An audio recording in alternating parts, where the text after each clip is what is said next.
નર્મદા જિલ્લાના Jitnagar police headquarter ખાતે પણ નવરાત્રિના ઉત્સવમાં ટ્રેડિશનલ ગરબાનું ભવ્ય આયોજન કરાય છે। આ ગરબામાં પોલીસ અધિકારીઓ, કર્મચારીઓ અને સ્થાનિક નગરજનો મન મૂકીને ગરબે ઝૂમે છે।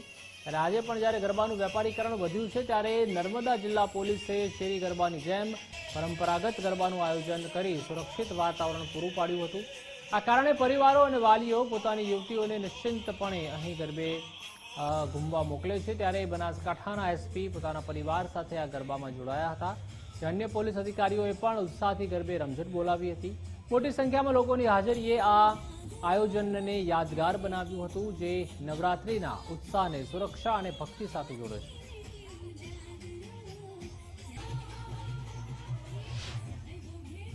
આ ત્યોહારના નિમિત્તે હરસિદ્ધિ માતા મંદિરે હું આજ દર્શન માટે આવ્યો હતો। નવરાત્રિના નિમિત્તે પોલીસ હેડક્વાર્ટરમાં નર્મદા જિલ્લા પોલીસ દ્વારા બહુ સારું આયોજન કરવામાં આવેલ છે। લોકોના સુરક્ષાના વાતાવરણમાં નવરાત્રિનો ત્યોહારની ઉજવણી કરવાની બહુ સારી તક મળેલ છે।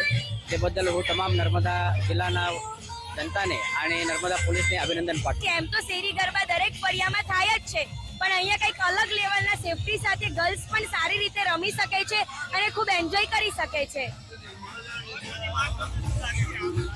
મહત્વની વાત એ લાગે છે કે અહીંયા દરેક ગર્લ્સ પોતાની રિસ્પોન્સિબિલિટી લઈને પણ અહીંયા સેફટી દ્વારા ગરબા ખેલવા આવે છે અને સારી એવી સેફટી પોલીસ દ્વારા